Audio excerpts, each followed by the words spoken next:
मैंने आपको इनिशियली लिखवाए थे हेलोजिनेशन, नाइट्रेशन एंड सल्फोनेशन, वो पार्ट हमने यहाँ पर कंप्लीट कर लिया है।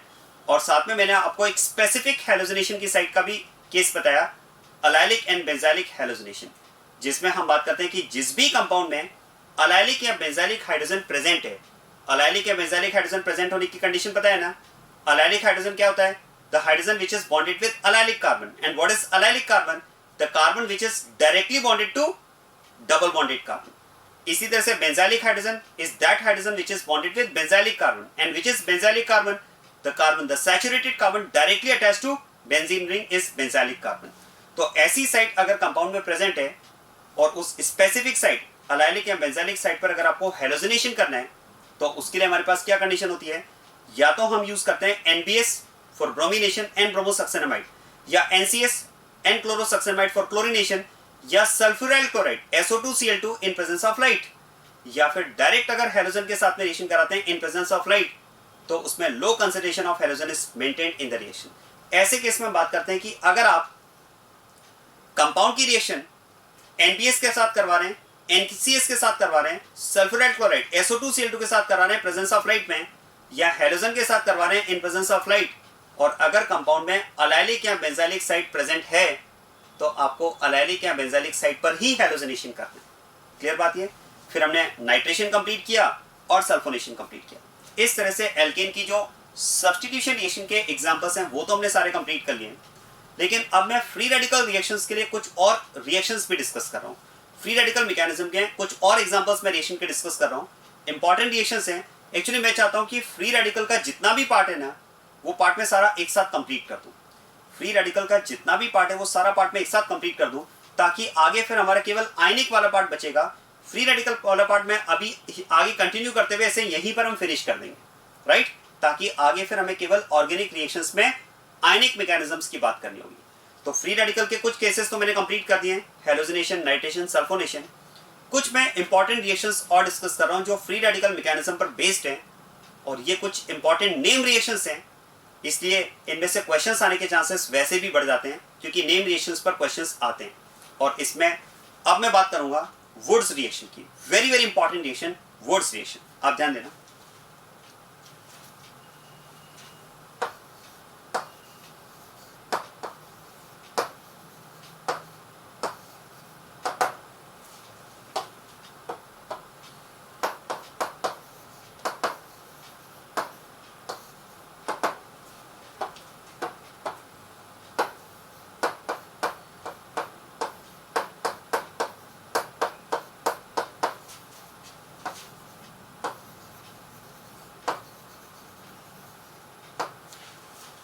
This is the net reaction that is called Woods reaction. Very very important reaction. आप ध्यान दीजिएगा। देखो वुड्स रिएक्शन की अगर बात की जाए, alkyl halide is reacted with sodium in presence of dry ether, and the overall process involves reaction of two molecules of RX with twice Na, in which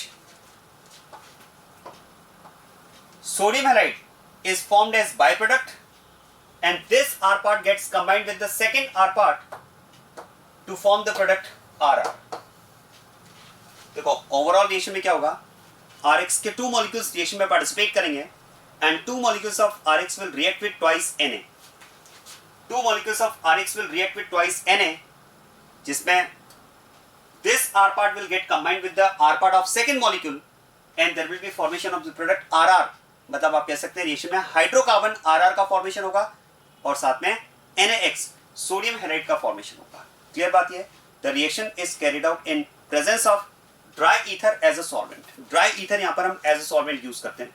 अब एक बात ध्यान देना, देखो मैंने आपसे कहा कि ओवरऑल रिएक्शन में क्या होगा, RX के टू मॉलिक्यूल्स ट्वाइस Na के साथ में रिएक्ट करेंगे और RR फॉर्मेशन होगा। अब ऐसे में पॉइंट ये आता है देखो कि अगर आप इस रिएक्शन में डिफरेंट एल्काइल हैलाइड्स को मिक्स कर दें, अगर आप इस रिएक्शन में different type of alkyl halides को मिक्स कर दें, लाइक R1X एंड R2X, अगर आप यहां पर रिएक्शन में दो तरह के एल्काइल हैलाइड मिक्स कर दें, R1X and R2X,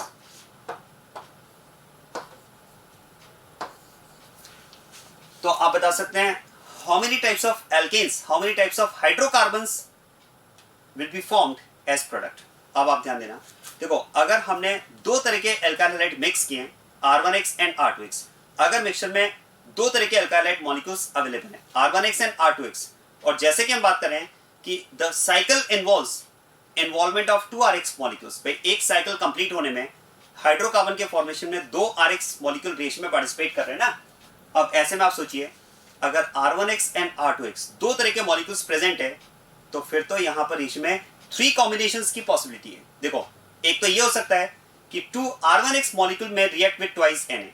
second possibility क्या हो सकती है 2 R2X में also react with twice Na, और थर्ड पॉसिबिलिटी हो सकती है 1 R1X and the other molecule of R2X can participate in the reaction. Cross combination, 2 R1X molecule participate कर सकते हैं. अब आप सोचिए अगर 2 R1X मॉलिक्यूल ट्वाइस Na के साथ में रिएक्ट करते हैं तो उस केस में हमें प्रोडक्ट मिलेगा R1R1.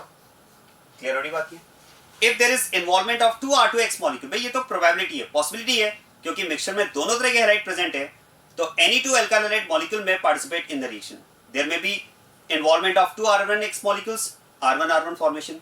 There may be involvement of 2 R2X molecules, R2R2 formation. अगर 2 R2X मॉलिक्यूल पार्टिसिपेट करेंगे, ये भी R2X हो और ये भी R2X हो, तो उस केस में यहां पर प्रोडक्ट बनेगा R2R2.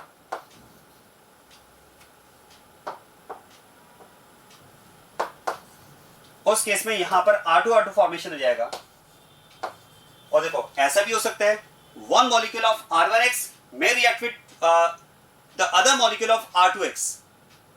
1 R1X can react with 1 R2X, और ये अगर क्रॉस कॉम्बिनेशन होता है तो इस केस में यहां पर प्रोडक्ट बनेगा R1R2.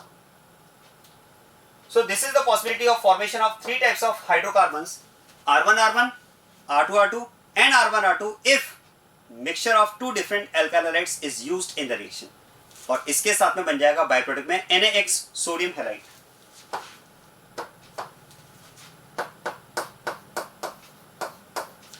क्या बात समझ में आ रही है? इसका मतलब अगर आप सिंगल टाइप का अल्काइल हैलाइड यूज करेंगे तो हाइड्रोकार्बन भी आपको 1 टाइप का मिलेगा, लेकिन अगर आप mixture of alkyl halide use करेंगे तो प्रोडक्ट भी आपको मिक्सचर मिलेगा.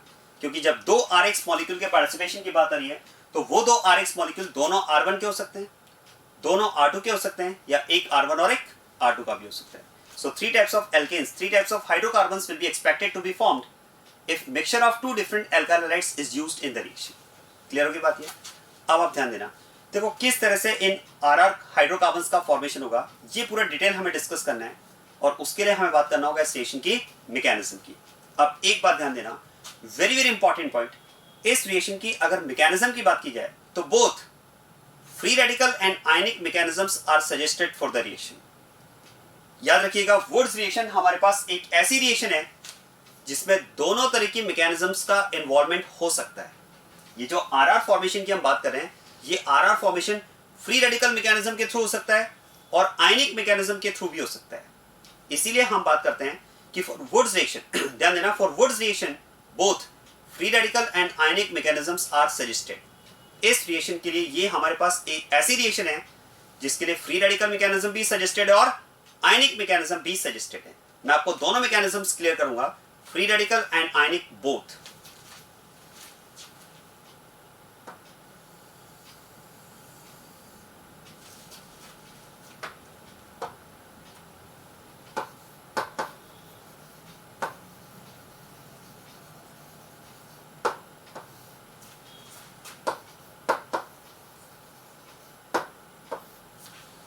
देखो पहले बात करते हैं फ्री रेडिकल मैकेनिज्म की.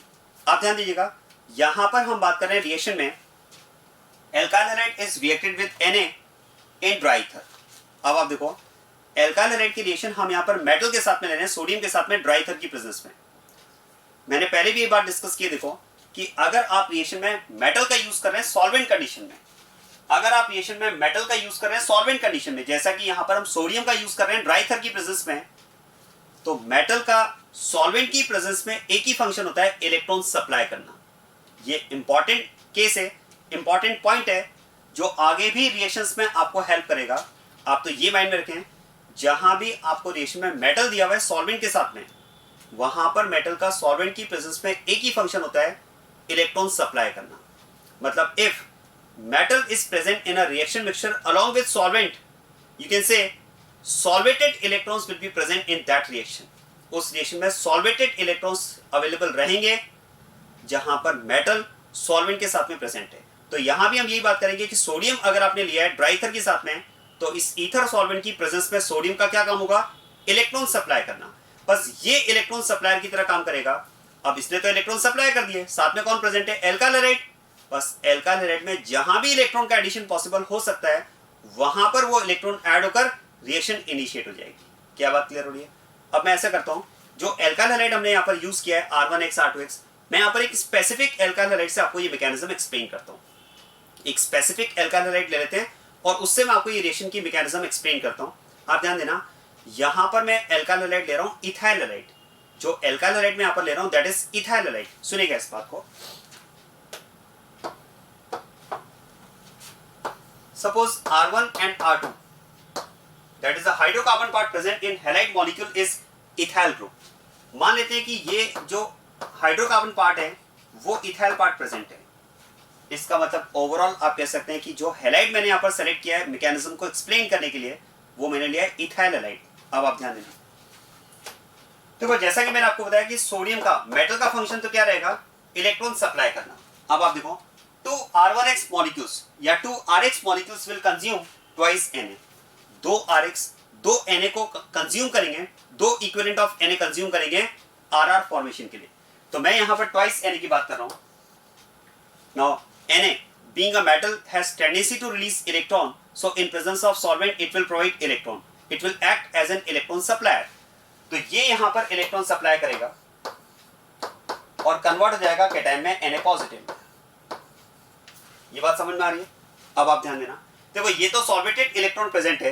जो एल्काइल हैलाइड हम रिएक्शन में ले रहे हैं that is suppose ethyl halide. वो अगर मैंने इथाइल हैलाइड लिया है,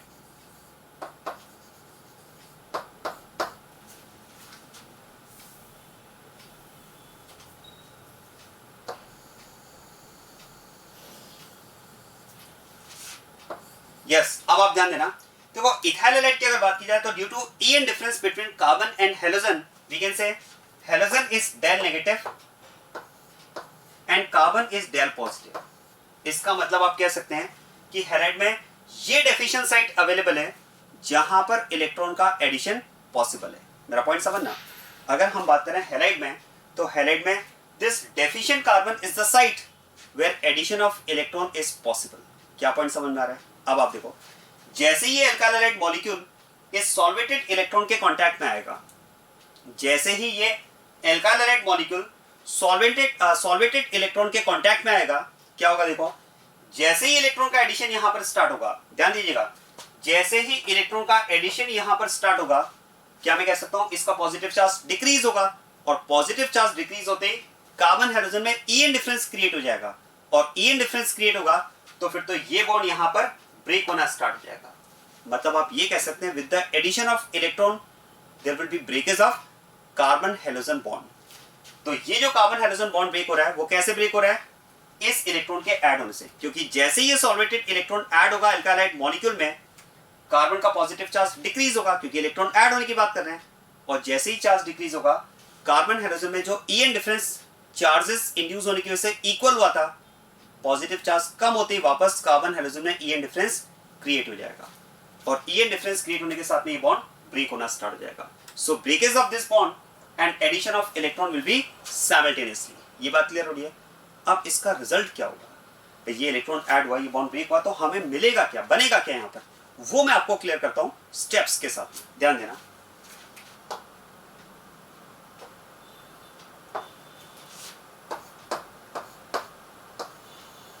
आप देखो ऐसे समझे कि मान लो ये रिएक्शन में ये कार्बन हाइड्रोजन बॉन्ड ब्रेक हो रहा है. अब बॉन्ड अगर ब्रेक होगा तो definitely electrons will be shifted towards hydrogen, right? इसका मतलब यहां से X तो सेपरेट हो जाएगा X माइनस के फॉर्म में. क्योंकि अगर बॉन्ड के दोनों इलेक्ट्रॉन हाइड्रोजन के पास जाएंगे तो मतलब carbon is losing electron and X is gaining electron. So X will be separated in the form of X negative and this carbon on losing electron will become positively charged. ये carbon यहां पर हो जाएगा positive. अब आप सोचिए, अगर positive है और इसमें अगर हम इलेक्ट्रॉन ऐड होने की बात कर रहे हैं, तो जैसे ही इसमें इलेक्ट्रॉन ऐड होगा, ध्यान देना, जैसे ही यहां पर इलेक्ट्रॉन ऐड होगा क्या मैं कह सकता हूं, इस इलेक्ट्रॉन के ऐड होने के साथ में ये कार्बन हो जाएगा neutral and this carbocation will convert into free radical. आप ध्यान देना, जैसे ही ये यहां पर इलेक्ट्रॉन ऐड होगा, अब ये यहां पर कन्वर्ट हो जाएगा फ्री रेडिकल में। आप देखो कार्बोकेटायन में अगर कार्बन के पास बात की जाए तो 3 बॉन्ड्स के साथ में यहां पर इसके पास इलेक्ट्रॉन है 6 electron, but on addition of this electron this carbocation will convert into free radical and now the carbon is having 7 electron। अब इसके पास यहां पर 7 इलेक्ट्रॉन्स अवेलेबल हैं। क्या मैं कह सकता हूं, still there is vacancy of electron in this carbon. अभी भी इस कार्बन में इलेक्ट्रॉन की वैकेंसी है, because carbon being an element of second period can accommodate 8 electrons. तो 7 इलेक्ट्रॉन अगर इसके पास है तो addition of 1 more electron is possible. और अब आप देखो, अगर इसमें एक और इलेक्ट्रॉन ऐड होता है, एक और इलेक्ट्रॉन यहां पर अगर ऐड होता है, तो फिर तो देखो, क्योंकि neutral carbon is now gaining electron, so neutral carbon on gaining electron will become negatively charged. अब ये यहां पर नेगेटिवली चार्ज बन जाएगा। और अब हम बात कर सकते हैं कि 7 इलेक्ट्रॉन के बाद में एक इलेक्ट्रॉन और ऐड हो चुका है, तो फिर तो अब यहां पर टोटल इलेक्ट्रॉन कितने हो गए, 8 इलेक्ट्रॉन्स हो गए। And now no further addition of electron is possible in this carbon, क्योंकि अब इसके पास 8 इलेक्ट्रॉन्स हो चुके हैं and that is the maximum possibility, right. तो इसका मतलब ये हुआ, देखो, if there is breakage of CX bond, there may be addition of 1 electron or 2 electrons maximum. If there is addition of 1 electron, there will be formation of free radical. And if there is addition of 2 electrons on breakage of CX bond 1 and 2, there will be formation of carb anion। क्या मेरा point समझ में आ रहा है? तो इसका मतलब ये हुआ कि जब CX बॉन्ड ब्रेक होगा तो मैक्सिमम 2 इलेक्ट्रॉन कार्बन पर ऐड हो सकते हैं उस CX बॉन्ड के ब्रेक होने के साथ में। अगर 2 इलेक्ट्रॉन्स ऐड हुए तो कार्ब anion फॉर्मेशन होगा, और अगर 1 इलेक्ट्रॉन ऐड हुआ तो फ्री रेडिकल फॉर्मेशन होगा, राइट। अब पॉइंट ये आता है कि जब RX बॉन्ड ब्रेक होगा, जब इसमें CX बॉन्ड ब्रेक होगा, तो on breakage of CX bond how many electrons will be added, कितने इलेक्ट्रॉन्स यहां पर ऐड होंगे।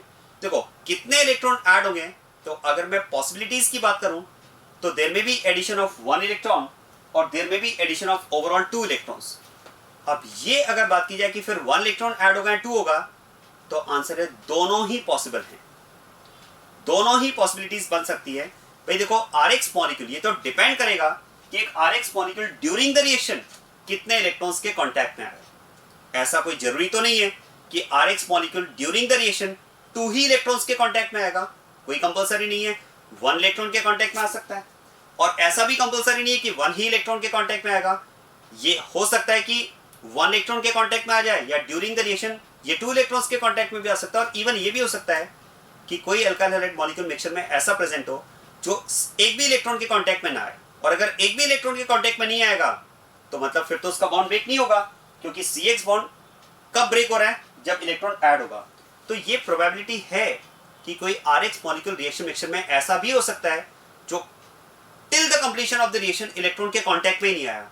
अगर नहीं आया तो वो आपको अनरिएक्टेड फॉर्म में मिल जाएगा, और अगर कांटेक्ट में आया तो पॉसिबिलिटीज दोनों ही हैं। हो सकता है ड्यूरिंग द रिएक्शन इट में इंटरेक्ट विद 1 सॉल्वेटेड इलेक्ट्रॉन और इट में इंटरेक्ट विद 2 सॉल्वेटेड इलेक्ट्रॉन्स। तो चलो ऐसा करते हैं, दोनों पॉसिबिलिटीज लेते हैं। अब पहली पॉसिबिलिटी ये कि अगर एक RX मॉलिक्यूल एक इलेक्ट्रॉन के कांटेक्ट में आया, तो जैसे ही एक इलेक्ट्रॉन के कांटेक्ट में आएगा प्रोसेस तो स्टार्ट हो जाएगा, बॉन्ड ब्रेक होना स्टार्ट हो जाएगा। और जब ये सिंगल इलेक्ट्रॉन इसमें ऐड होगा तो देखो 1 इलेक्ट्रॉन ऐड होने पर हमें क्या मिलेगा, फ्री रेडिकल। इसका मतलब यहां पर हम बात कर सकते हैं there will be formation of free radical, there will be formation of free radical since there is addition of 1 electron. हमने यहां पर 1 इलेक्ट्रॉन का एडिशन कंसीडर किया है, तो इस 1 इलेक्ट्रॉन के एडिशन के साथ में यहां पर फ्री रेडिकल फॉर्मेशन होगा, मतलब यहां से आप यहां पर आ चुके हैं, राइट। और हेलोजन किस फॉर्म में सेपरेट होगा, X माइनस के फॉर्म में। तो halogen it will get separated in the form of X minus. अब आप देखो इथाइल फ्री रेडिकल का फॉर्मेशन हो चुका है, और क्योंकि हम बात कर सकते हैं कि इथाइल फ्री रेडिकल में अभी भी कार्बन के पास 1 इलेक्ट्रॉन की वैकेंसी है, 7 इलेक्ट्रॉन है ना इसके पास, तो still there is vacancy of 1 electron, मतलब ये अभी भी इलेक्ट्रॉन की सर्च में सॉल्यूशन में घूम रहा है। क्या मेरा पॉइंट समझ में आ रहा है? अब देखो ये प्रोबेबिलिटी है कि ऐसा हो सकता है कि ये फिर से एक और सॉल्वेटेड इलेक्ट्रॉन के कांटेक्ट में आ जाए, और एक और सॉल्वेटेड इलेक्ट्रॉन के कांटेक्ट में अगर आता है तो on addition of 1 more electron it will convert into carbon ion. ये एक पॉसिबिलिटी डेफिनेटली यहां पर है, लेकिन क्या मैं कह सकता हूं कि जिस तरह से इस RX मॉलिक्यूल में इलेक्ट्रॉन ऐड होकर के रिएक्शन इनिशिएट हुई है, वैसे ही मिक्सचर में पैरेलल में और भी RX मॉलिक्यूल प्रेजेंट है, तो पैरेलल में और भी RX मॉलिक्यूल में इलेक्ट्रॉन ऐड होकर रिएक्शन स्टार्ट हो सकती है, क्योंकि आपने रिएक्शन में नंबर ऑफ Na मॉलिक्यूल्स लिए होंगे, भाई नंबर ऑफ Na आपने यूज किए होंगे and number of ethyl halide molecules लिए होंगे, तो बहुत सारे Na प्रेजेंट है, तो सभी के करस्पॉन्डिंग आपको सॉल्वेटेड इलेक्ट्रॉन मिले, तो number of solvated electron present है, तो ऐसा तो है नहीं कि एक इलेक्ट्रॉन है तो एक ही अल्कालाइड में रिएक्शन स्टार्ट होगी। हो सकता है कि नंबर ऑफ सॉल्वेटेड इलेक्ट्रॉन हैं तो number of alkyl halide molecule में रिएक्शन पैरेलल में स्टार्ट हो सकती है। अब ऐसे में आप सोचिए, मान लेते हैं कि बिल्कुल इसी के पैरेलल एक और इथाइल हैलाइड मॉलिक्यूल जो है, in parallel suppose one more ethyl halide molecule comes in contact with solvated electron. ऐसा मान लेते हैं कि पैरेलल में एक और इथाइल हैलाइड मॉलिक्यूल जो है वो सॉल्वेटेड इलेक्ट्रॉन के कांटेक्ट में आया, और अगर एक और ethyl halide molecule solvated electron के कांटेक्ट में आया, तो फिर तो क्या होगा, देखो फिर तो यहां पर भी ये इलेक्ट्रॉन ऐड होगा, और जैसे इलेक्ट्रॉन ऐड होगा यहां पर भी ये बॉन्ड ब्रेक होना स्टार्ट हो जाएगा, राइट। तो फिर तो इसके करस्पॉन्डिंग भी आपको यहां पर इथाइल रेडिकल मिल जाएगा और साथ में X नेगेटिव। अब आप देखो, दोनों फ्री रेडिकल आप कह सकते हैं इलेक्ट्रॉन की सर्च में सॉल्यूशन में घूम रहे हैं। ऐसा हो सकता है कि दोनों ही फ्री रेडिकल फिर से सॉल्वेटेड इलेक्ट्रॉन के कांटेक्ट में आ जाएं और इलेक्ट्रॉन ऐड होकर ये अनायन में कन्वर्ट हो जाएं, लेकिन ऐसा भी तो हो सकता है ना कि ये जो फ्री रेडिकल है इलेक्ट्रॉन की सर्च में आपस में ही कांटेक्ट में आ जाएं। दोनों फ्री रेडिकल में also interact with each other, either they may interact with solvated electron separately और they may interact with each other. और ऐसे में आप सोचिए कि अगर ये दोनों फ्री रेडिकल एक दूसरे के कांटेक्ट में आते हैं, तो फिर तो this ethyl radical is in search of one electron, because one electron तो इसके पास ऑलरेडी है। अगर इसके साथ में कोई दूसरा अपना एक इलेक्ट्रॉन शेयर कर ले तो ये उसके साथ बॉन्ड बनाकर स्टेबलाइज हो जाएगा, और ऐसा ही नेचर इस रेडिकल का भी है। तो फिर तो ये पॉसिबिलिटी है कि during the reaction these free radicals may get combined with each other। हो सकता है ये दोनों रेडिकल एक दूसरे के कांटेक्ट में आ जाएं, और दोनों अगर एक दूसरे के कांटेक्ट में आए तो दोनों रेडिकल आपस में कंबाइन हो जाएंगे, और ये दोनों अगर आपस में कंबाइन होते हैं तो फिर तो यहां पर फॉर्मेशन हो जाएगा ब्यूटेन का। यहां पर फॉर्मेशन हो जाएगा ब्यूटेन का, मतलब अगर मैं इसे RX मान लूं तो इसके करस्पॉन्डिंग R डॉट, इसे भी RX मान लूं तो इसके करस्पॉन्डिंग R डॉट, दोनों R डॉट कंबाइन होकर यहां पर फॉर्मेशन करेंगे RR का। क्या मेरा पॉइंट समझ में आया? और साथ में हम बात कर सकते हैं, this twice Na positive will get combined with twice X negative to form twice NX। क्या बात क्लियर हो रही है? ये दोनों X negative twice Na positive के साथ कंबाइन होकर twice NX का फॉर्मेशन कर देंगे। आया समझ में? This is how formation of RR is possible through free radical mechanism। ये हो गई फ्री रेडिकल मैकेनिज्म, जहां पर हम कह रहे हैं कि इसके करस्पॉन्डिंग R डॉट, इसके करस्पॉन्डिंग R डॉट, दोनों R डॉट आपस में कंबाइन हो गए और RR का फॉर्मेशन हुआ। और आप सोचिए, अगर रिएक्शन में दो तरह के एल्काइल हैलाइड आप ले लेते, सपोज ये होता R1X और ये होता R2X, तो दो तरह के रेडिकल बनते हैं। R1X मॉलिक्यूल्स के corresponding R1 free radical present होते हैं और R2X मॉलिक्यूल्स के corresponding R2 free radicals present होते हैं। तो जब दो फ्री रेडिकल आपस में कांटेक्ट में आते हैं तो कौन से दो फ्री रेडिकल आपस में कांटेक्ट में आते हैं? 2R1 डॉट या 2R2 डॉट या वन ऑफ ईच? तीनों ही पॉसिबल है।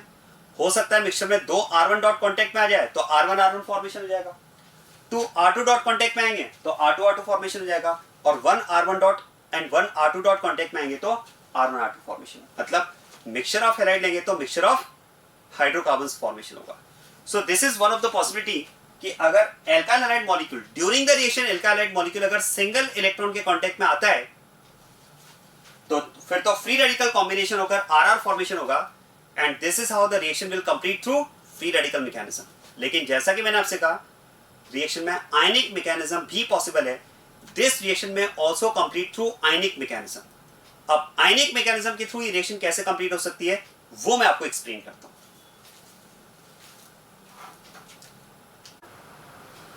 बात करते हैं आयनिक मैकेनिज्म की। देखो, नेट रिएक्शन में जैसा कि हमने डिस्कस किया है, two molecules of RX will react with twice Na in presence of dry ether as a solvent will give hydrocarbon RR।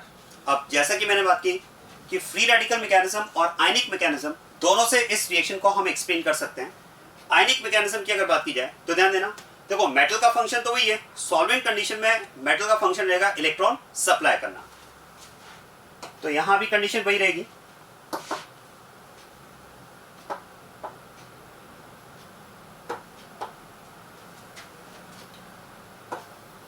इस केस में भी अगर बात की जाए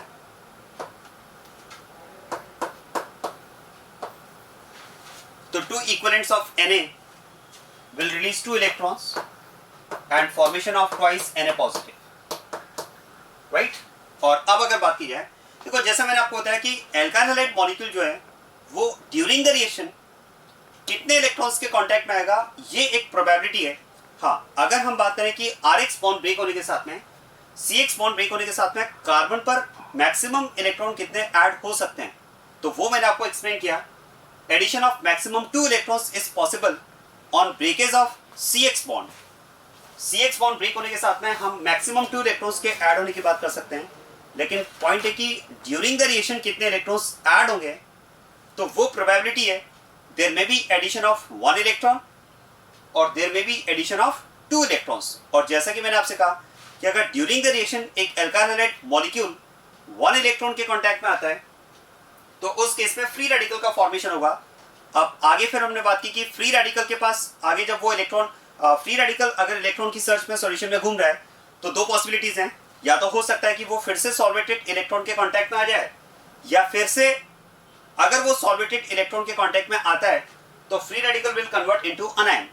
लेकिन ऐसा भी पॉसिबल है कि जैसे ये एल्काइल रेडिकल इलेक्ट्रॉन की सर्च में वैसे ही पैरेलल में और भी एल्काइल रेडिकल का फॉर्मेशन हुआ होगा, और ऐसे में अगर 2 एल्काइल रेडिकल एक दूसरे के कांटेक्ट में आते हैं तो radical combination will give RR। ये एक पॉसिबिलिटी मैंने आपको बताई। इसका मतलब इस केस में हम कह सकते हैं कि एक alkyl halide molecule during the reaction कितने सॉल्वेटेड इलेक्ट्रॉन्स के कांटेक्ट में आया, 1। लेकिन ये भी हो सकता है कि ड्यूरिंग द रिएक्शन एक एल्काइल हैलाइड मॉलिक्यूल जो है वो 2 सॉल्वेटेड इलेक्ट्रॉन्स के कांटेक्ट में आ सकता है।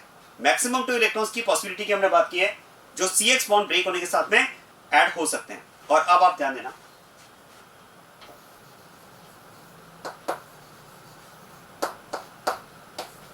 ऐसा मान लेते हैं कि एक एल्काइल हैलाइड मॉलिक्यूल जो है वो ड्यूरिंग द रिएक्शन अगर 2 सॉल्वेटेड इलेक्ट्रॉन्स के कांटेक्ट में आता है तो फिर तो इस केस में क्या होगा, देखो 2 इलेक्ट्रॉन्स का अगर यहां पर एडिशन होता है तो CX बॉन्ड ब्रेक होने के साथ में 2 इलेक्ट्रॉन्स अगर ऐड हुए तो ध्यान देना addition of 1 electron will result in formation of free radical, but addition of 1 + 1 2 electrons will result in formation of carb अनायन।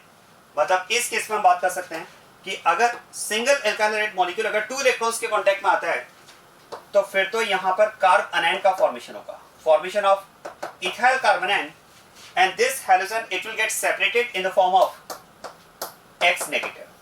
अब आप देखो यहां पर अगर बात की जाए तो रिएक्शन में 2 अनायंस का फॉर्मेशन हो चुका है, R negative and X negative, और रिएक्शन में 2 कैटायंस भी अवेलेबल हैं, twice Na positive. I think combination एकदम क्लियर है।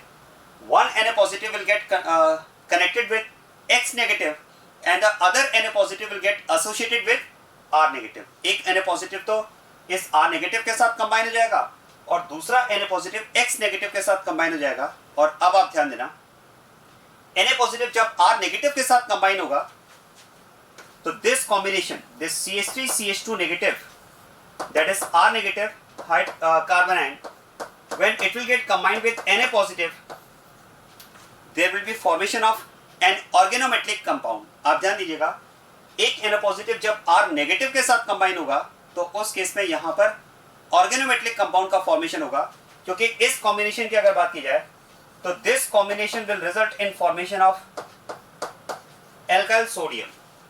और यहां पर आप देख सकते हैं बॉन्ड फॉर्मेशन किसके बीच में हो रहा है, sodium that is metal and carbon.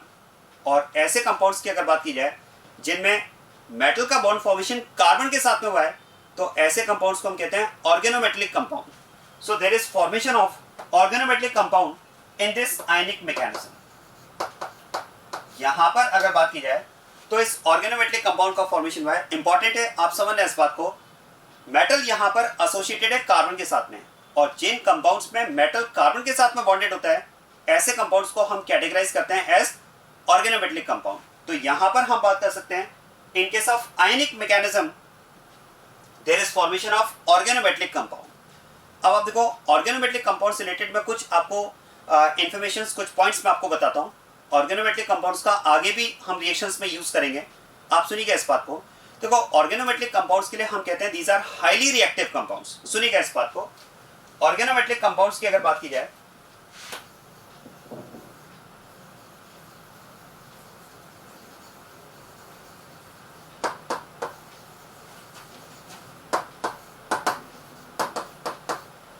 तो ऑर्गेनोमेटेलिक कंपाउंड्स को हम जनरल फॉर्मेट में रिप्रेजेंट करते हैं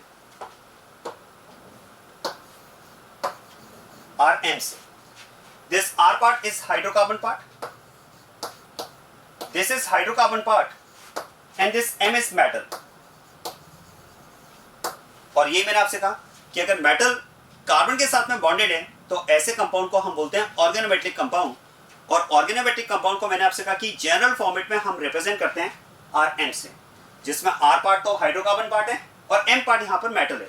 अब मैंने आपसे कहा कि organometallic compounds are highly reactive compounds, और इनके हाईली रिएक्टिव कंपाउंड्स होने का रीजन क्या है, इस रीजन को आप समझना। देखो हमने कहा कि ऑर्गेनोमेटेलिक कंपाउंड में there is bond formation between carbon and metal. और आप सोचिए अगर कार्बन और मेटल के बीच में अगर बॉन्ड फॉर्मेशन हुआ है तो एक तरह से आप कह सकते हैं दो ऑपोजिट नेचर वाले एलिमेंट्स के बीच में बॉन्ड फॉर्मेशन हो रहा है। ऑपोजिट नेचर कैसे, देखो ध्यान देना। कार्बन की अगर बात की जाए तो carbon being a non metal has tendency to form covalent bond. Carbon तो नॉन मेटल है तो उसमें कोवेलेंट बॉन्ड फॉर्मेशन की टेंडेंसी होगी। और मेटल की अगर बात की जाए तो that has tendency to form ionic bond. तो फिर तो हम कह सकते हैं कि अगर कार्बन और मेटल के बीच में बॉन्ड फॉर्मेशन हुआ है तो दोनों का बॉन्ड फॉर्मेशन के रिस्पेक्ट में नेचर अपोजिट है। मेटल आयनिक बॉन्ड फॉर्मेशन चाहता है और कार्बन कोवेलेंट बॉन्ड फॉर्मेशन चाहता है। तो इसका मतलब तो फिर ये हुआ कि दोनों अगर ऑपोजिट नेचर वाले एलिमेंट्स कांटेक्ट में आ रहे हैं तो फिर तो यहां पर मैं बात कर सकता हूं कि अगर ये आर पार्ट जिसमें कार्बन का मेटल के साथ में एसोसिएशन हुआ है, जैसा कि मैंने आपसे कहा कि कार्बन एक नॉन मेटल है और उसमें कोवेलेंट बॉन्ड फॉर्मेशन की टेंडेंसी है, तो फिर तो हम ये कह सकते हैं कि इस आर पार्ट का अगर इस मेटल के साथ में एसोसिएशन है तो ये इस मेटल के साथ में केवल तब तक एसोसिएटेड रहेगा जब तक इसे कोवेलेंट बॉन्ड फॉर्मेशन का कोई सोर्स ना मिल जाए। लेकिन आप सोचिए कि अगर इस आर पार्ट को जिसके लिए मैंने आपसे कहा कि it has tendency to form covalent bond, ये कोवेलेंट बॉन्ड फॉर्मेशन चाहता है, ये चाहता है कोवेलेंट बॉन्ड फॉर्मेशन। और अगर मेटल की बात की जाए तो मेटल में आयनिक बॉन्ड फॉर्मेशन की टेंडेंसी है, ये आयनिक बॉन्ड फॉर्मेशन चाहता है। तो यहां पर हम बात करें कि दो ऑपोजिट नेचर वाले एलिमेंट्स कांटेक्ट में आ रहे हैं और ये रीजन है देखो कि ये आर पार्ट इस मेटल के साथ में केवल तब तक एसोसिएटेड रहेगा जब तक इसे कोवेलेंट बॉन्ड फॉर्मेशन का कोई सोर्स ना मिल जाए। लेकिन आप ध्यान देना, अगर ये ऑर्गेनोमेटेलिक कंपाउंड किसी ऐसे कंपाउंड के कांटेक्ट में आ जाए जिसके साथ में मिलकर के ये R part covalent bond formation कर सकता है, तो फिर तो इस आर पार्ट की डेफिनेटली टेंडेंसी होगी कि ये इस मेटल से सेपरेट होकर कोवेलेंट बॉन्ड फॉर्मेशन कर ले।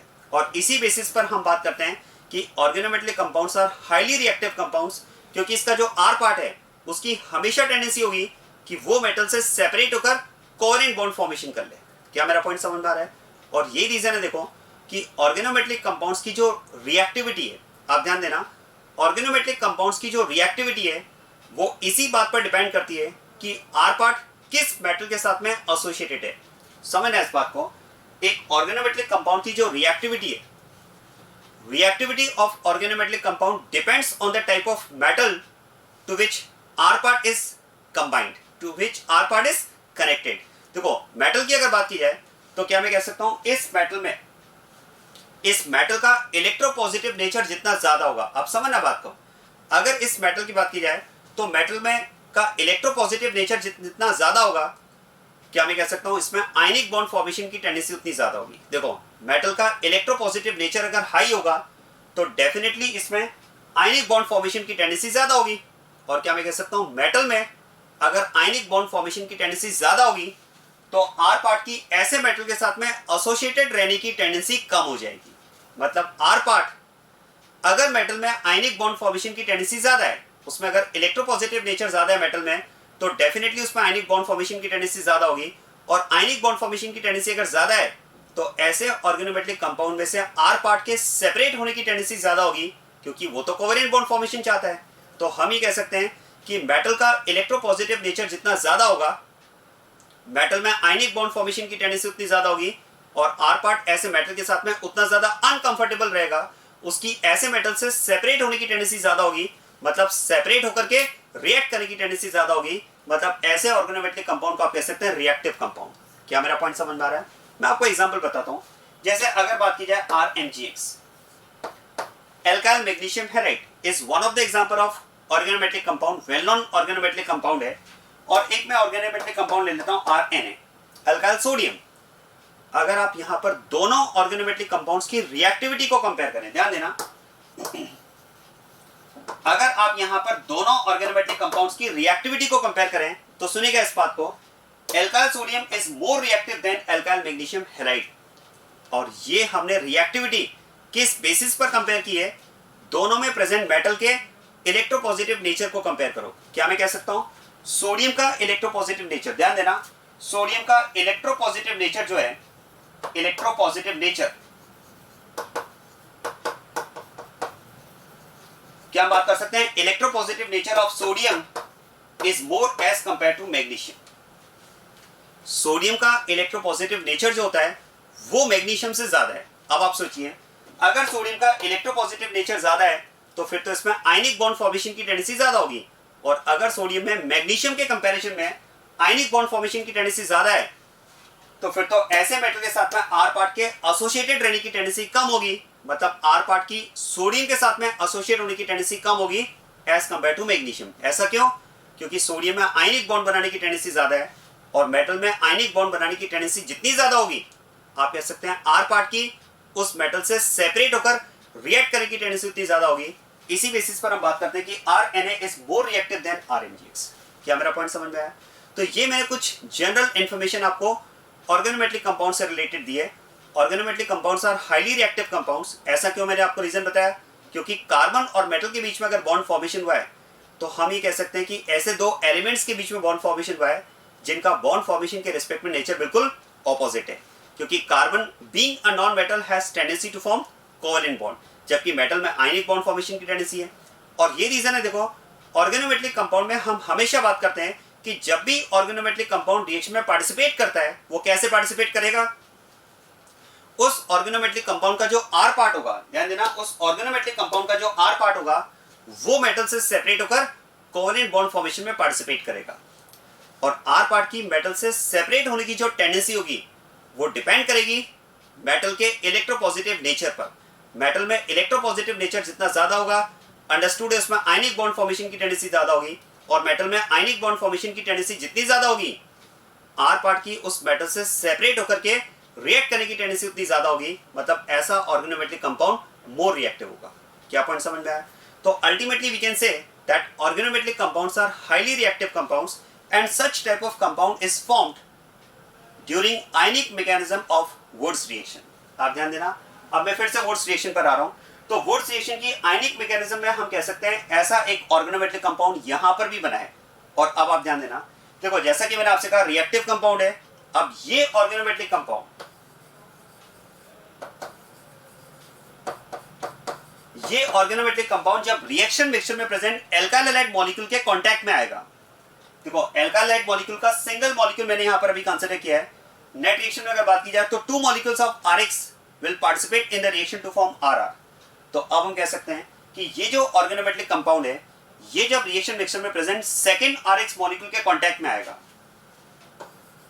ये जब सेकंड RX मॉलिक्यूल के कांटेक्ट में आएगा, तो ध्यान देना, क्या आप मुझे बता सकते हैं ऑर्गेनोमेटेलिक कंपाउंड में आर पार्ट क्या है? इस ऑर्गेनोमेटेलिक कंपाउंड में आर पार्ट क्या है? अब ये नहीं कहना कि आर पार्ट CH3CH2 है, वो तो CH3CH2 ही है, Na आर पार्ट नहीं है। मेरा क्वेश्चन है कि आर पार्ट में चार्ज कौन सा है? इस ऑर्गेनोमेटेलिक कंपाउंड का जो आर पार्ट है उस पर चार्ज कौन सा है? तो ध्यान देना, ऑर्गेनोमेटेलिक कंपाउंड का जो आर पार्ट होता है, ऑर्गेनोमेटेलिक कंपाउंड का जो आर पार्ट होता है वो नेगेटिवली चार्ज होता है, और मेटल पार्ट जो होगा वो पॉजिटिव होगा। होगा ऐसा? चलिए आप यहां पर देख लो, इस ऑर्गेनोमेट्रिक कंपाउंड में अगर बात की जाए तो जरा ध्यान देना, इस ऑर्गेनोमेट्रिक कंपाउंड में जो एसोसिएशन हुआ है Na पॉजिटिव और R पार्ट इज नेगेटिव।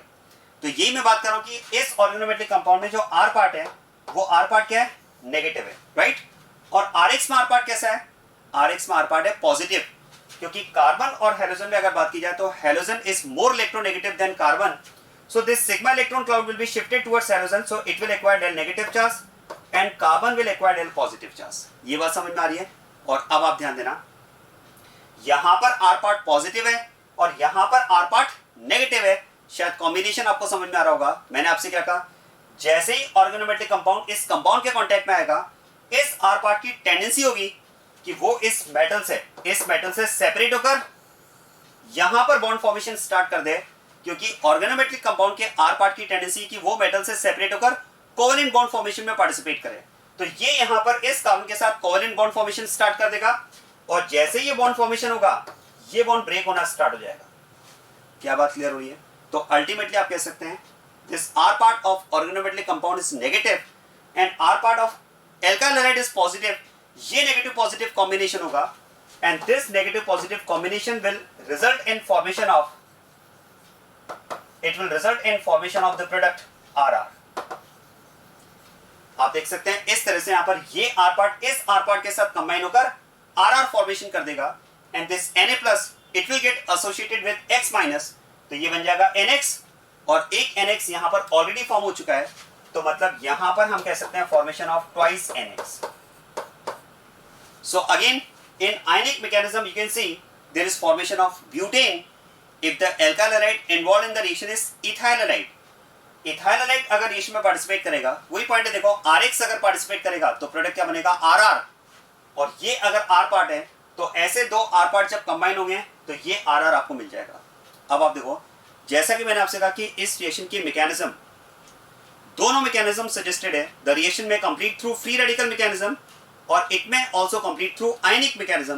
क्योंकि एक बात सोचिए, एक आरएक्स मॉलिक्यूल अगर आपसे ये पूछा जाए कि एक आरएक्स मॉलिक्यूल रिएक्शन में, वुड्स रिएक्शन में ड्यूरिंग द रिएक्शन कितने इलेक्ट्रॉन्स के कांटेक्ट में आएगा, तो देखो ये तो प्रोबेबिलिटी है। हो सकता है कि एक RX molecule during the reaction 1 electron के कांटेक्ट में है तो free radical mechanism, but during the reaction अगर एक ही आरएक्स मॉलिक्यूल 2 इलेक्ट्रॉन्स के कांटेक्ट में आता है तो उस केस में आयन का फॉर्मेशन होगा। मैकेनिज्म इस केस में आयनिक मैकेनिज्म हो जाएगी। एक बात ध्यान देना, mechanism whether is it free radical और ionic, in both the conditions results are same. दोनों ही केस में रिजल्ट सेम रहेगा, प्रोडक्ट सेम मिलेगा। बस केवल इतना सा डिफरेंस है कि यहां पर जो आरआर बना, यहां पर जो आरआर फॉर्मेशन हुआ ब्यूटेन, वो तो फ्री रेडिकल के कॉम्बिनेशन से हुआ, तो हमने इसे फ्री रेडिकल मैकेनिज्म कहा। और यहां पर भी ब्यूटेन बना है, यहां पर भी आरआर कॉम्बिनेशन हुआ है, लेकिन वो कॉम्बिनेशन कैसा हुआ, नेगेटिव पॉजिटिव, मतलब ये मैकेनिज्म आयनिक मैकेनिज्म हो जाएगी। तो मैकेनिज्म दोनों ही सजेस्टेड है, फ्री रेडिकल भी और आयनिक भी। हाँ, दोनों में से आप कोई भी मैकेनिज्म ले लो, प्रोडक्ट आपको सेम मिलेगा, प्रोडक्ट इज आरआर। और यहां पर भी आप कह सकते हैं कि अगर आप रिएक्शन में दो डिफरेंट टाइप के अल्काइल हैलाइड मिक्स करेंगे, R1X एंड R2X, तो which two RX molecules will participate in the reaction to give RR? So there are three possibilities. There may be involvement of two R1X molecules to give R1R1. There may be involvement of two R2X molecules to give R2R2 and one RX and one R2 molecule to give R1R2. तो अगर आप mixture लेंगे तो product भी आपको mixture मिलेगा। So this is about mechanism of Woods reaction. और इसी के साथ में यहाँ पर एक पॉइंट तो हम ये ऐड कर सकते हैं हमारे नोट्स के लिए कि both free radical and ionic mechanisms are suggested for the reaction। क्या मेरा पॉइंट समझ में आ रहा है? सुनिएगा इस बात को।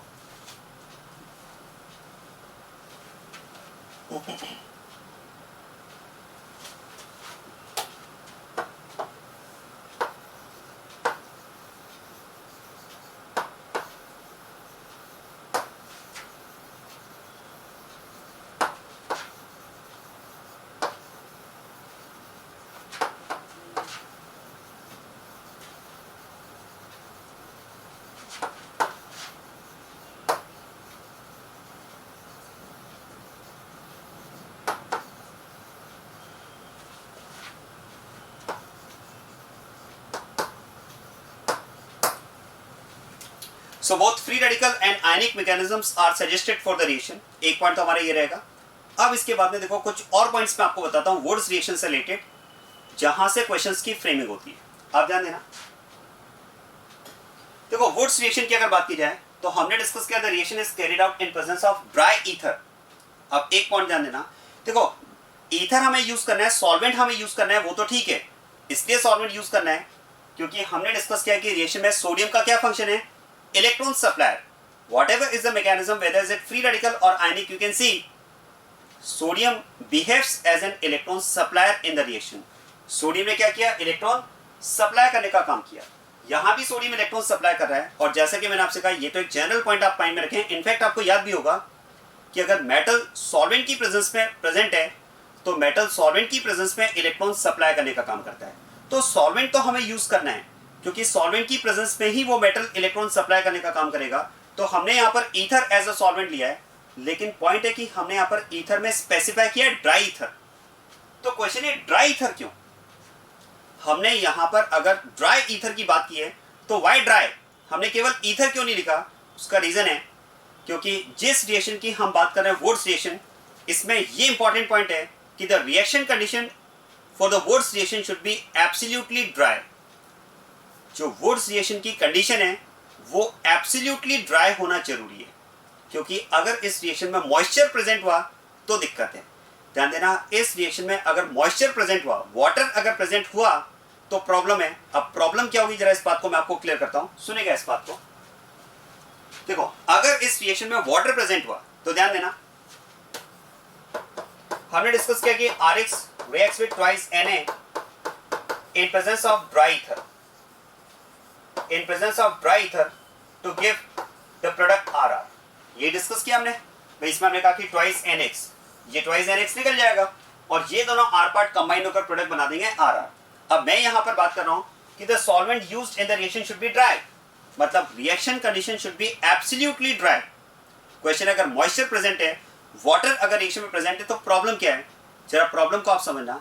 अगर रिएक्शन में वाटर प्रेजेंट है तो जो सोडियम आप यूज कर रहे हैं वो सोडियम फिर वाटर के साथ में एसिड बेस रिएक्शन स्टार्ट कर देगा।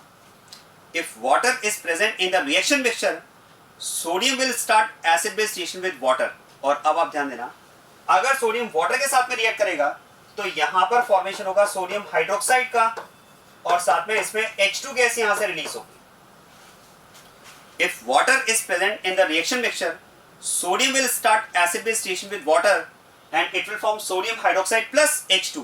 और आप ध्यान देना, अगर रिएक्शन में सोडियम हाइड्रोक्साइड का फॉर्मेशन स्टार्ट हुआ तो sodium hydroxide will further react with Rx। जो सोडियम हाइड्रोक्साइड है इसका अगर फॉर्मेशन हुआ तो जो एल्काइल हैलाइड आपने रिएक्शन में मिक्स किया है, this sodium hydroxide will start to react with Rx। और ध्यान देना, this is Na plus OH minus, and in Rx R is positive, X is negative. This OH minus will react to substitute X। ये OH minus क्या करेगा, X को यहाँ से substitute कर देगा और सब्सटीट्यूट करके यहाँ पर फॉर्मेशन स्टार्ट कर देगा एल्कोहल का। तो आप सोचिए, तो रिएक्शन का ट्रैक ही चेंज हो चुका है।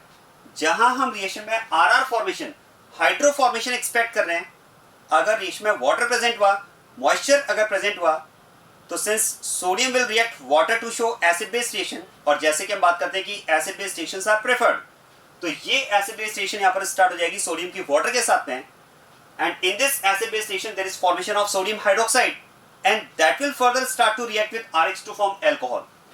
तो कहां हम RR फॉर्मेशन के बारे में सोच रहे हैं और कहां रिएक्शन का ट्रैक चेंज होकर के एल्कोहल फॉर्मेशन स्टार्ट हो जाएगा। ये रीजन है हम बात करते हैं कि in Wurtz reaction the reaction condition should be absolutely dry। क्या पॉइंट समझ में आ रहा है? तो आप ध्यान देना,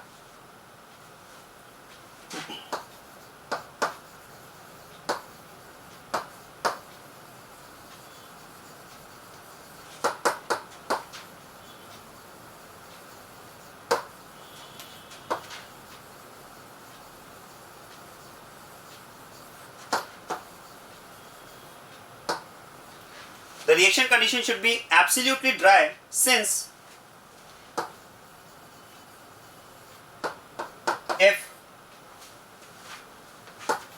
water is present in reaction mixture,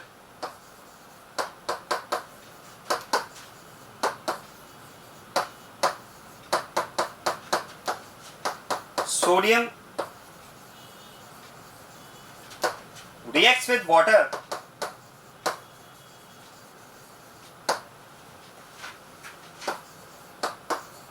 to form sodium hydroxide plus H2। क्या बात क्लियर हो रही है?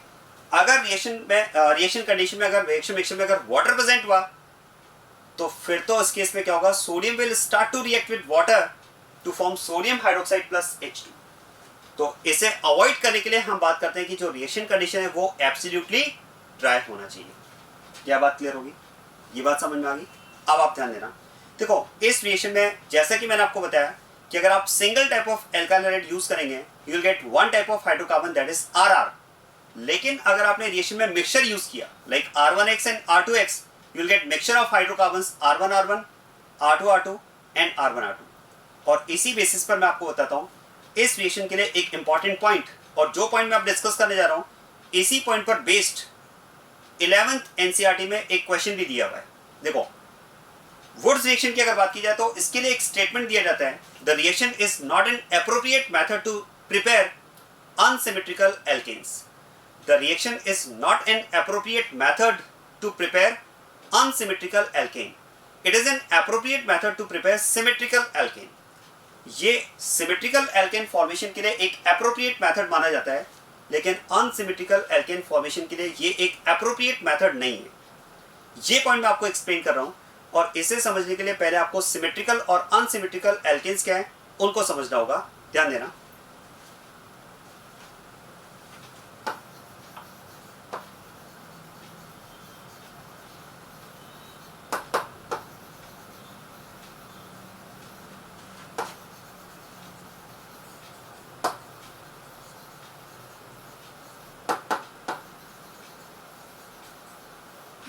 आप देखो सिमेट्रिकल एल्केन और अनसिमेट्रिकल एल्केन की अगर बात की जाए तो symmetrical alkane is that alkane which can be divided into two equal radical parts. आप समझना बात को, ये मैं आपको एग्जांपल से समझाता हूं। जैसे अगर आप कंपाउंड की बात करते हैं ब्यूटेन की, अगर बात की जाए ब्यूटेन की तो butane is a symmetrical alkane.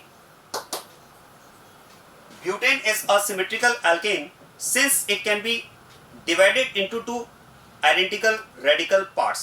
आप ध्यान देना, इस ब्यूटेन को अगर मैं यहां से डिवाइड करता हूं तो आई will gate to identical radical parts. आप ध्यान देना, यहां से भी मुझे इथाइल रेडिकल मिलेगा और यहां से भी मुझे इथाइल रेडिकल मिलेगा। मतलब मैं कह सकता हूं मुझे तो आइडेंटिकल एल्काइल रेडिकल्स मिलेंगे। अगर कंपाउंड सिमेट्रिकल एल्केन है तो इसका मतलब आप ये कह सकते हैं this symmetrical alkane, this butane is like combination of RR। ये एक तरह से क्या है हमारे पास RR का कॉम्बिनेशन है। Butane is like combination of RR, जिसमें आप कह सकते हैं R part is ethyl part और जो सेकंड पार्ट है वो भी सेम इथाइल पार्ट। तो सिमेट्रिकल एल्केन वो है जिसे आप दो आइडेंटिकल रेडिकल पार्ट में डिवाइड कर सकते हैं। अब आप ध्यान देना, अगर बात की जाए अनसिमेट्रिकल एल्केन की तो unsymmetrical alkanes are those which cannot be divided into two identical radical parts। Example से समझें, अगर आपको एल्केन दिया हुआ है प्रोपेन, क्या हम प्रोपेन को टू आइडेंटिकल रेडिकल पार्ट में डिवाइड कर सकते हैं क्या? आंसर है नो, क्योंकि अगर आप इसे यहां से डिवाइड करें या यहां से डिवाइड करें, कहीं से भी आप इसे डिवाइड करें, यहां पर आपको टू आइडेंटिकल रेडिकल पार्ट्स तो नहीं मिलेंगे। this part is ethyl part while this part is different, that is methyl part। तो यहां पर हम कह सकते हैं कि it's not like combination of RR, it's like combination of R1 R2। it is like R1, it is like R2। so unsymmetrical is the combination of two different radicals like R1 R2, while symmetrical alkane can be called as a combination of two identical radicals RR। क्या point समझ में आ रहा है? तो ये symmetrical और unsymmetrical alkene में डिफरेंस है। अब आप ध्यान देना, मैंने आपसे कहा कि Wurtz reaction is an appropriate method to prepare symmetrical alkane, not a suitable method, और you can say not an appropriate method to prepare unsymmetrical alkane. ऐसा क्यों? आसान है। देखो, क्या मैं कह सकता हूं अगर मुझे सिमेट्रिकल एल्केन का फॉर्मेशन करना है तो मुझे केवल एक ही टाइप के एल्काइल हैलाइड की रिक्वायरमेंट होगी। There will be need of only one type of alkyl halide to prepare symmetrical alkane. आप सोचिए, अगर मुझे आर का फॉर्मेशन करना है तो that can be prepared by using only one type of alkyl halide that is RX। जैसा कि अगर कहा जाए कि मुझे अगर ब्यूटेन का फॉर्मेशन करना है तो मैं यहां पर कौन सा एल्काइल हैलाइड लूंगा, मैं यहां पर हैलाइड लूंगा ethyl halide. The only alkyl halide that is required to prepare butane is ethyl halide, because when ethyl halide is reacted with sodium in dry ether, जब इथाइल हैलाइड की reaction आप sodium के साथ में कराएंगे dry ether की presence में, तो क्या होगा देखो, 2 molecules of RX, 2 molecules of ethyl halide will react with twice Na to give butane. So only one type of alkyl halide is required to prepare butane, or you can say to prepare symmetrical alkane. जबकि आप सोचिए क्या propane का formation एक ही type के halide से हो सकता है क्या? नो, प्रोपेन का फॉर्मेशन सिंगल टाइप के हैलाइड से तो नहीं हो सकता। अगर आपको प्रोपेन का फॉर्मेशन करना है तो आपको दो टाइप के हैलाइड्स को मिक्स करना होगा। वो दो हैलाइड्स कौन से समझ में आ रहा है? एक तो इस पार्ट के करस्पॉन्डिंग आपको लेना होगा इथाइल हैलाइड,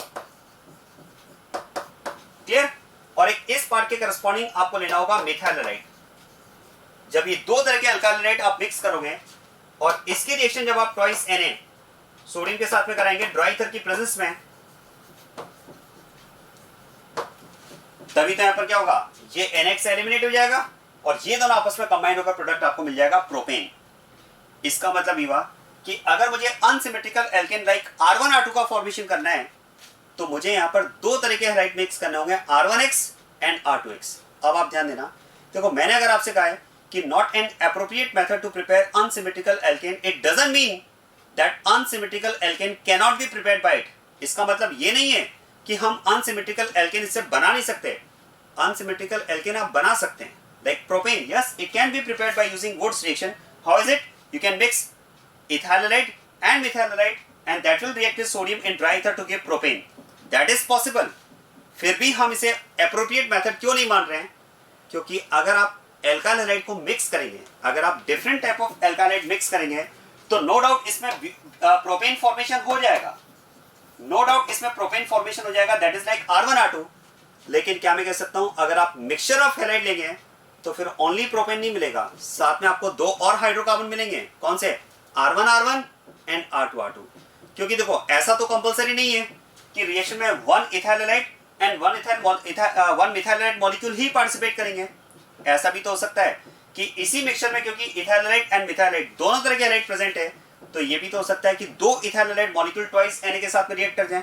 और आप सोचिए अगर 2 इथाइल हैलाइड मॉलिक्यूल्स रिएक्शन में पार्टिसिपेट करेंगे तो उसके करस्पॉन्डिंग फिर तो यहां पर बनेगा ब्यूटेन। और इसी मिक्सचर में क्योंकि मिथाइल हैलाइड भी प्रेजेंट है तो 2 मिथाइल हैलाइड भी ट्वाइस Na के साथ में रिएक्ट कर सकते हैं।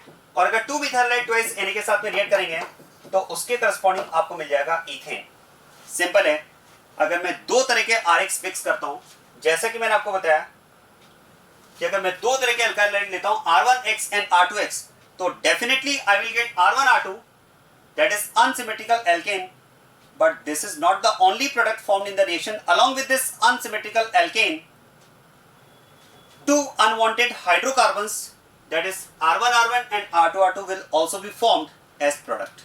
आप सोचिए मुझे अगर प्रोपेन का फॉर्मेशन करना है तो मैं प्रोपेन का फॉर्मेशन डेफिनेटली कर लूंगा, लेकिन क्योंकि प्रोपेन फॉर्मेशन के लिए मुझे दो तरह के हैलाइड मिक्स करने होंगे, इथाइल हैलाइड और मिथाइल हैलाइड, तो मुझे प्रोपेन तो मिल जाएगा।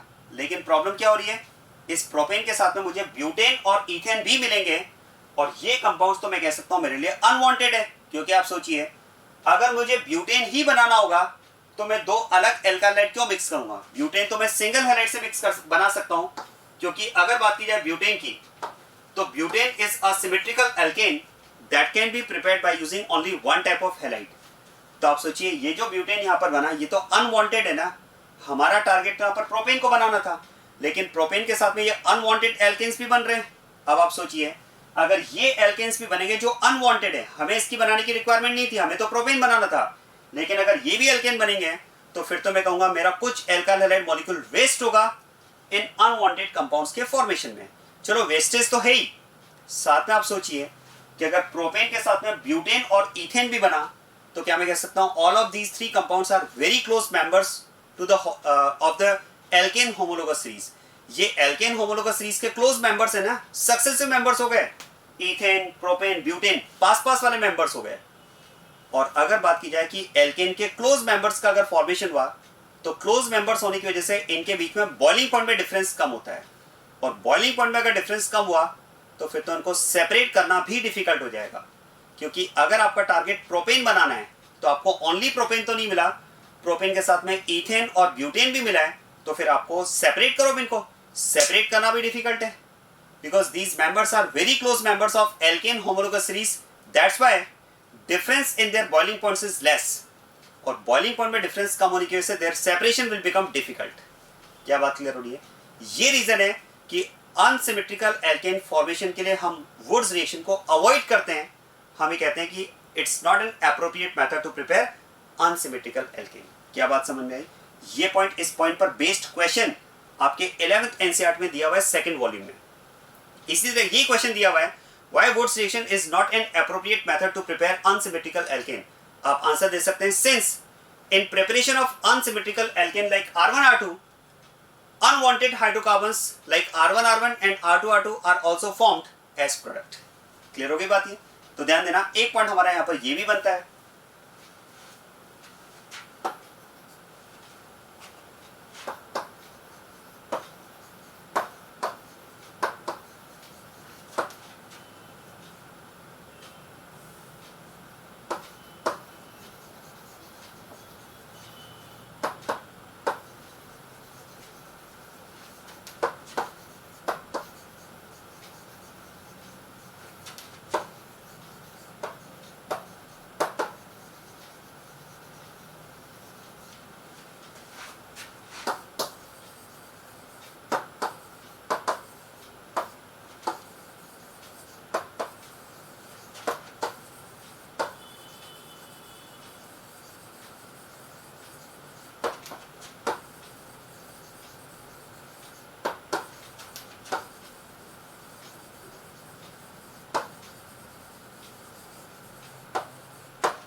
यस, आप ध्यान देना, ये इंपॉर्टेंट पॉइंट जिस पर बेस्ड क्वेश्चन आपको 11th NCERT में मिल जाएगा.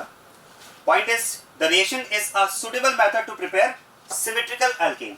सिमेट्रिकल एल्केन फॉर्मेशन के लिए ये एक सुटेबल मेथड है, एप्रोप्रिएट मेथड है, symmetrical alkane, that is like RR, but not an appropriate method to prepare unsymmetrical alkanes like R1R2.